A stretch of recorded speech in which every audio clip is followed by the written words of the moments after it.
आमा बिनाको घर घर जस्तो लाग्दैन, आमा भएको घर स्वर्ग जस्तो लाग्छ। आमा आफ्नो जिन्दगीसित लड्दै हुनुहुन्छ। उहाँलाई बचाउनको निम्ति हामी सबै दाजुभाइ मिलेर उहाँलाई बचाउने क्रम र सहयोगमा हातमलो गर्दै हामी सबैजना देश विदेशमा छरेर बस्नुभएको हाम्रो दाजुभाइहरूले सहयोग गरिदिनुहोस् है। यो भिडियोलाई पुरा हेरिदिनु होला। अनि यो बारकोड मैले राखिदिएको छु, त्यसमा चाहिँ सबैले सम्पूर्ण हाम्रो दाजुभाइहरूले चाहिँ सहयोग गरिदिनुहोस् है आमाको लागि। नमस्ते मेरो टिटो फ्यामिली सबैजनालाई। मेरो नाम टाइगर चिके, मेरो घर नेपाल मौलिक जिल्ला धादिङ हो। अहिले म हाल कुवेतमा छु र म लगभग विदेश आएको 1 वर्ष जति भयो है। गाइस, म चाहिँ हजुरमाथि केही सहयोगको लागि हजुरको अगाडि उपस्थित भएको छु। सबैले यो भिडियो अन्तिमसम्म हेरिदिनु होला।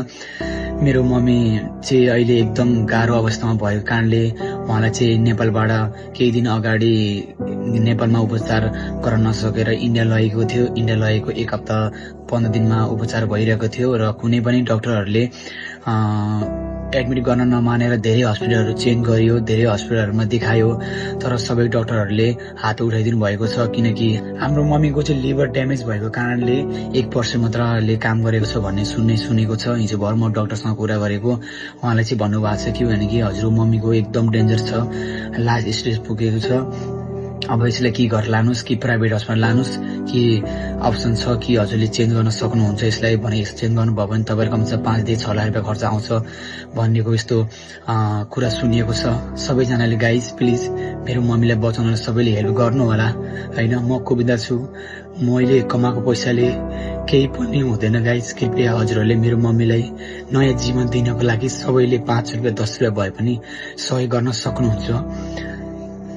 यो छोराको हजुरको अगाडि 2 हात जोडेर बिन्ती गर्छु, यस्तो अवस्था मेरो शत्रुलाई पनि कसैलाई पनि नआओस् होइन।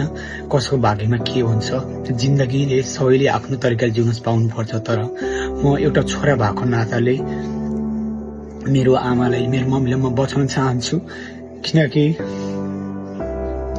मेरो मम्मी जस्तो नराम्रो भए पनि, जस्तो जे भए पनि उसले मलाई यो दुनियाँ देखाएको हो, उसले मलाई जन्म दिएको हो, उसले मलाई 9 महिना खोपमा राखेर आज यतिसम्म बनाउने लायक बनाउनु भयो होइन। त्यही भएर मेरो मम्मीलाई म बचाउन चाहन्छु। गाइस प्लिज सबैजनाले मेरो मम्मीलाई बचाउने हेल्प गर्नुहोस्, हजुर अगाडि बिन्ती गर्छु। यति म गएर पछि गएर राम्रो सक्सेस भयो भने हजुरको सबै पैसा म फिर्ता गरिदिन्छु। म बिन्ती गर्छु सबैजनाले जति सक्नुहुन्छ 1 रुपियाँ 5 रुपियाँ 10 रुपियाँ 20 रुपियाँ सक्नेले प्लिज सबैले मेरो मम्मीको लागि, मेरो मम्मी जीवन नयाँ जीवन दिनको लागि सबैले हेल्प र मद्दत गर्नु होला भन्ने ठुलो विनम्रमा आशा गर्दछु। किनकि यदि मैले मम्मीलाई बचाउन सकिनँ भने मैले आफूलाई कहिले पनि माफ गर्ने छैन। जब उसले म सानो हुँदाखेरि मलाई जस्तो बिमारी हुँदा पनि, जस्तो रोग लाग्दा पनि उसले मलाई बचाउनु भयो। यदि मैले आज मेरो मम्मीलाई बचाउन सकिनँ भने म आफूलाई कहिले पनि माफ गर्न सक्दिनँ। प्लिज गाइज मेरो मम्मीलाई हजुरहरूले एउटा छोरी, एउटा दिदी, एउटा बहिनीको रूपमा सम्झेर प्लिज सबैले हेल्प गर्नु होला। हजुरहरूलाई मेरो ब्याङ्कको एकाउन्ट लिङ्क गरिदिन्छु र मम्मीहरूको फोटो देखाइदिन्छु। प्लिज गाइज सबैले पनि कसैले फ्रड नसम्झिनु होला, कसैले नराम्रो नगरिदिनु होला। म हजुरलाई पल पलको जानकारी दिनेछु। सकेसम्म जसले पनि हेल्प गर्न सक्नुहुन्छ सबैले यो भिडियो सेयर गर्नु होला। सबैले पनि सक्नेले सेयर गर्नु होला प्लिज गाइज। यो हजुरको एउटा छोरो, एउटा भाइ हजुरको बिन्ती गर्दछु। प्लिज म विदेशमा छु, म आउन पाइरहेको छैन। मैले कम्पनीलाई निवेदन पठाएको छु, हेरौँ के हुन्छ। डाइरेक्ट फ्लाइट चलिरहेको छैन अहिले। कृपया साउदीबाट घुमेर आउने पर्ने त्यस्तो अवस्था छ। म केही सोच्न पनि सकेको छैन। मेरो हातमा केही, मेरो दिमागले केही काम गरेको छैन। प्लिज गाइस मेरो हेल्प गर्नुहोस्, मेरो मद्दत गर्नुहोस्। हजुरहरूमा बिन्ती गर्छु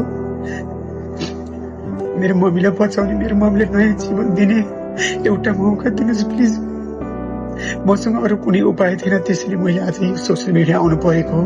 कृपया मलाई सबैले हेल्प गर्नु होला, मेरो मम्मीलाई बचाउन होला, सबैले मलाई साथ दिनु होला।